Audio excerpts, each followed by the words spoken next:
Hello. CTET examination के English paper के preparation के लिए हमको जो सबसे ज़रूरी चीज़ है वो है parts of speech. English language में कोई भी जो शब्द है वो सारे शब्द अलग अलग तरीके से काम करते हैं, उनको कहते हैं parts of speech. So today we are going to talk about these 8 part of speech है। एक पहला है नाउन। नाउन का मतलब होता है all the names are nouns. जितने भी नाम है वो नाउन्स हैं, चाहे वो जगह का नाम है, इंसान का नाम है, सामान का नाम है, भावना का नाम है, पक्षियों का नाम है, किसी भी चीज़ के नाम को हम लोग नाउन कहते हैं। और प्रोनाउन, प्रोनाउन वो होते हैं जो हम नाउन के बदले जिन शब्दों को यूज़ करते हैं। मैं अपने नाम के बदले आई यूज़ करता हूँ, आपके नाम के बदले मैं यू यूज़ करता हूँ। और जो पार्ट्स ऑफ स्पीच तीसरा है वो वर्ब है। वर्ब मतलब ऐसे शब्द जो एक्शन बताते हैं। ये जो वर्ब्स होते हैं इनका पास्ट टेंस होता है, इनका थर्ड फॉर्म होता है, इनका आईएनजी फॉर्म होता है, और उसके बाद एडजेक्टिव है। एडजेक्टिव उन शब्दों को कहते हैं जो नाउन के बारे में आपको एक्स्ट्रा इंफॉर्मेशन देते हैं कि नाउन कैसा है, उसका साइज क्या है, उसका कलर क्या है। इन सब चीज़ों को हम लोग एडजेक्टिव बोलते हैं। एडवर्ब उन शब्दों को बोलते हैं जो क्रियाओं के बारे में आपको बताते हैं। The words which qualify the verbs. वो जो एक्टिविटी है वो कैसे हो रही है, कितने बार हो रही है, किस जगह पर हो रही है, कब हो रही है, उन सारे शब्दों को, जो शब्द इन जानकारियों को देते हैं, उन सबको एडवर्ब कहते हैं। और उसके बाद एक और पार्ट ऑफ स्पीच है, दैट इज प्रिपोजिशन। जो प्रिपोजिशन है, prepositions are the small words. ये जो स्मॉल वर्ड्स होते हैं ये दो शब्दों का आपस में कनेक्शन बताते हैं। ये प्रैक्टिस से आने वाली चीज है और इनके कुछ निर्दिष्ट अर्थ नहीं होते, ये प्रैक्टिस से होने वाला है। दो छोटे छोटे शब्दों को जोड़ने वाले शब्दों को कहते हैं प्रिपोजिशन। दो वाक्यों को जोड़ने वाले शब्दों को कहते हैं कंजंक्शन। हम लोग सीटीईटी की प्रिपरेशन के दौरान we are going to talk about the conjunctions also and how they are asked in examination. Interjection हम उन शब्दों को बोलते हैं जो स्ट्रॉन्ग फीलिंग्स को शो करते हैं, नफरत को, गुस्से को, प्रेम को या आश्चर्य को शो करते हैं। उसके बाद में सीटीईटी के लिए ये क्यों इंपॉर्टेंट है, that we are going to talk about.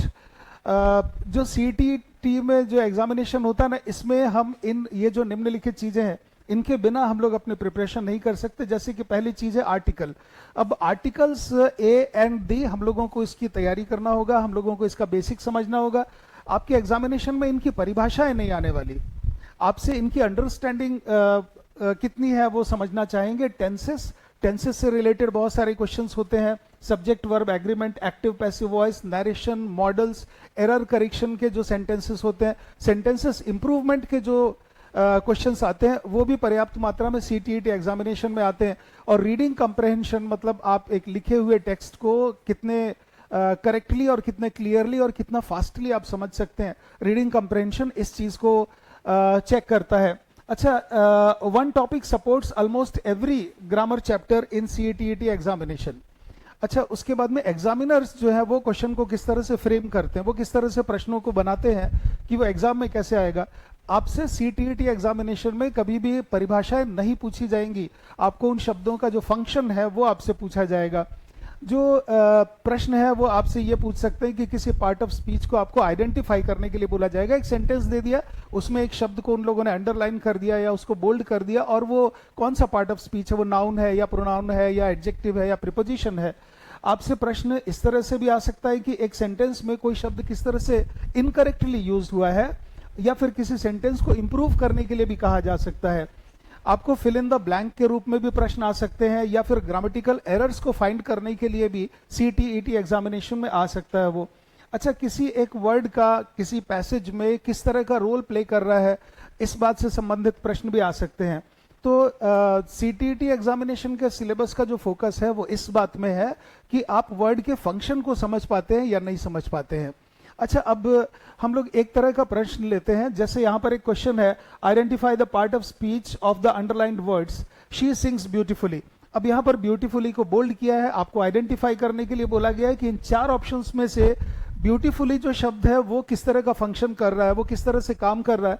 तो ब्यूटीफुली जो है वो शी के बारे में, शी किस तरह से गाती है, उसका गाने का जो तरीका है, उसका गाने का जो मैनर है, ब्यूटीफुली वो सुंदरता पूर्वक गाती है। तो ये वर्ब के बारे में आपको एक्स्ट्रा जानकारी दे रहा है, इसीलिए ये एडवर्ब है। आपका जो सही आंसर है वो है बी। अच्छा, एक और प्रकार का प्रश्न हम लोग लेते हैं, एक और एग्जाम्पल हम लोग लेते हैं। The honest boy return the wallet. अब यहाँ पर जो अंडरलाइन वाला वर्ड है, जो बोल्ड में जो प्रिंट है ऑनेस्ट, ये किस तरह का काम कर रहा है। ऑनेस्ट जो वर्ड है वो बॉय के बारे में it is giving you extra information कि वो बॉय किस तरह का है, तो जो ऑनेस्ट है वो एडजेक्टिव है, ऑप्शन सी। अच्छा, उसके बाद में और सीटीईटी में किस तरह से एग्जामिनेशन में क्वेश्चन फ्रेम होते हैं, पार्ट्स ऑफ स्पीच पर आधारित जो प्रश्न आते हैं उनमें से एक प्रकार का यह प्रश्न है कि he is a honest man. अब आपको इसमें गलती खोजना है, तो आपको मालूम है कि ऑनेस्ट के पहले एन लगाना है, तो यहां पर ये एक गलत सेंटेंस है और इसमें आपको एरर खोजना है। यहां पर ऑप्शन बी एन ऑनेस्ट होना चाहिए था, ठीक है। और उसके बाद में एक और क्वेश्चन देखते हैं, she is dash intelligent student. अब यहां पर कौन सा वाला आर्टिकल यहां पर फिट होगा, she is an intelligent student, तो यहां पर option B she is an intelligent student. एक और इस तरह से प्रश्न फ्रेम होता है, this we will talk about. Sentence को इंप्रूव करना है, इसमें सेंटेंस को इंप्रूव करना है मतलब आपको एक करेक्ट रिप्लेसमेंट देखना, the children plays football every day.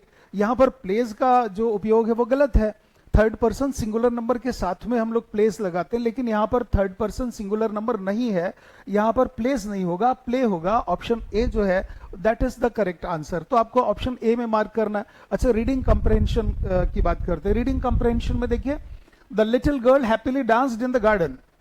अब यहां पर इस सेंटेंस में कौन सा शब्द है जो एडवर्ब है, यहां पर लिटिल गर्ल किस तरह से डांस कर रही है, उसका डांस करने की अदा, उसका डांस करने का स्टाइल क्या है।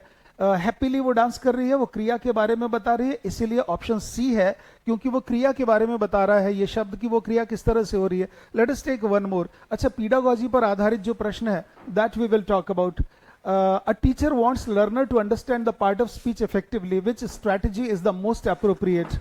अब यहां पर देखिए, जब टीचर किसी भी लर्नर को पार्ट ऑफ स्पीच लर्न करने के लिए कहता है तो उसका उद्देश्य ये होता है कि वो ग्रामर के रूल्स को वो पढ़ ले, उसको वो समझ ले बिना एग्जाम्पल्स के, ठीक है। So these are the questions which come, the questions are framed like this.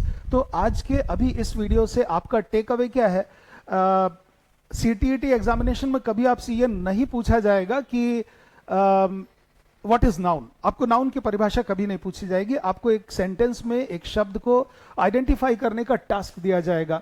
Candidate से पूछा जाता है आइडेंटिफाई करने के लिए, अप्लाई करना, एनालाइज करना, या फिर correct function of the context, आपको ये करने के लिए बोला जाता है। तो आपको पार्ट ऑफ स्पीच में आपको मास्टर करना है, तभी आपको हाईएस्ट रिटर्न मिलेगा। That is all for today. We are going to take rest of the details in next sessions. Thank you.